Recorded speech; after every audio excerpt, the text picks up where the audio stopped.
Hello students, today we will discuss about William Butler Yeats' poem, A Prayer for My Daughter. In the last class, we discussed about W B Yeats and his works. Today, we will discuss about the poem in detail. A Prayer for My Daughter is a reflection of the poet's love for his daughter. It is also about surviving the turmoil of the contemporary world, where passions have been separated from reason.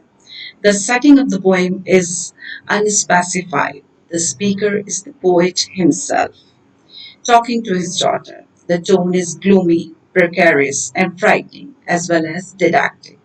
The poem opens with a description of the speaker praying for his innocent infant daughter, Annie, lying in the middle of the storm, howling and half hid. The poet demonstrates his feeling through the use of symbols of weather. There are two kinds of storms. One is inside the heart of the poet, and another is outside. It's in the nature. So there is two type of storm, inside and outside. The newborn baby girl is sleeping silently in a cradle. Under this cradle hood and coverlet, implying the innocence and vulnerability of Annie. Though the external world is violent, she is protected from it. The storm is a metaphor for the Irish people's struggle for their independence, which was an uncertain political situation in Yeats' day. He further presents the situation of the storm with roof leveling wind, representing turbulence, in the midst of which the poet has walked and prayed for this young child an hour. Intense and threatening forces surround her like a flooded stream. The poet symbolizes the sea thus. Out of the murderous innocence of the sea, despite his apprehension for his child in this turbulent world, he is hopeful for her. The poet continues on to comment on his hopes for her beauty. May she be granted beauty and yet not. His vacillation is the beauty in women sometimes bring disasters. For example, some such people have a difficult time choosing the right person as a life partner, and either they can find a friend. The speaker lays emphasis on the need for feminine innocence. The poet advances his argument in the next stanzas by citing examples of beautiful women, such as Helen of Troy, whose beauty was said to be cause of the Trojan War.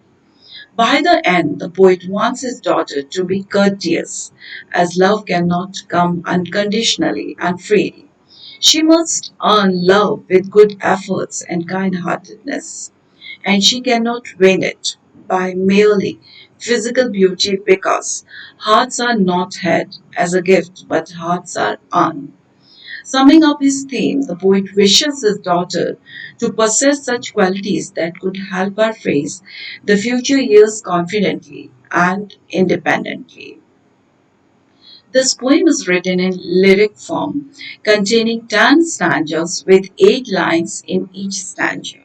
The poem follows a regular rhyme scheme, which is A A B B C D D C.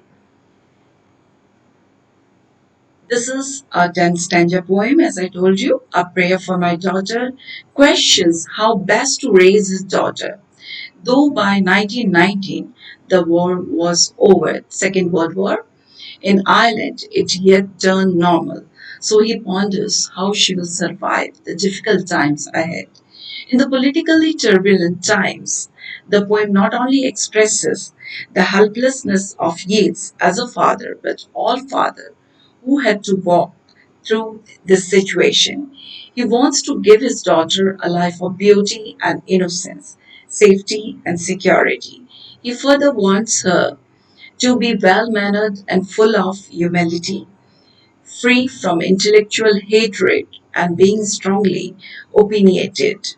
Finally, he wants her to get married into an aristocratic family which is rooted in spirituality and traditional values. This poem is written in the lyric form containing 10 8-line stanzas, as I already told you. The poem follows a metrical structure that alternates between iambic pentameter and Chauke pentameter. The poem is structured as a poet is appeal to God and to his daughter on how he wants her to be like as she grows.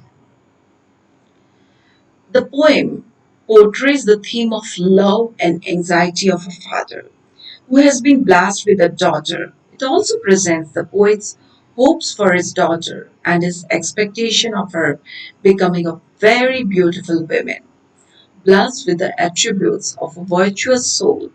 The setting of the poem is uncertain, for the poem is conceived in the mind of the poet. The speaker is the poet himself, talking to his daughter. The poem is conversational and didactic in tone, with varying emotions of gloom, uncertainty, hope, and fear. This poem opens with an image of the newborn child sleeping in a cradle. A storm is raging with great fury outside his residence. A great gloom is on Yeats' mind and is consumed with anxiety as how to protect a child from the tide of hard times ahead. The poet keeps walking and praying for the young child, and as he does so, he is in a state of reverie. He feels a kind of gloom and worry about the future of his daughter. He says, as I walk and pray for my younger daughter, I imagine, in a state of excitement and reverie, that the future years of violence and bloodshed and frenzy, have already come and that they seem to come dancing to the accompaniment of a drum, which is beating frenetically. These future years are seen by Yeats' imagination as emerging out of the murderous or treacherous innocence of the sea. In other words, the sea seems to be innocent, but is capable of giving birth to those howling storms, which are capable of leveling everything. Yeats wants his daughter to possess some qualities so that she can face the future years independently and with confidence. Yeats says, let her be given beauty, but the more important thing is that her beauty should not be of a kind which may either make her proud of her beauty or distract a stranger's mind and eyes. Those whose beauty is capable of making them proud consider beauty an end in itself. The result is that pride leads to their losing natural kindness in some cases of that heart, revealing intimacy which helps them to make the right choice in our life. Being able to make the right choices in life is very important thing. But those who have excessive beauty are unable to do so and never find a good friend in the true sense of the word. The great thing about the poem is that it has a specific as well as general applicability. At the same time, the poem makes an indirect reference to Maud Gonye, also whom Yeats loved so much and yet could not win her hand.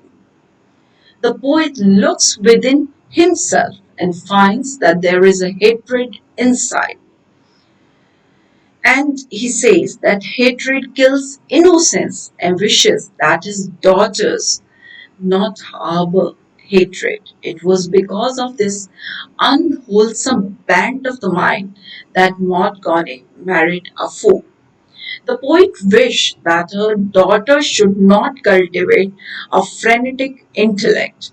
He thinks that her daughter can remain innocent if she is free from hatred and intellectual fanaticism.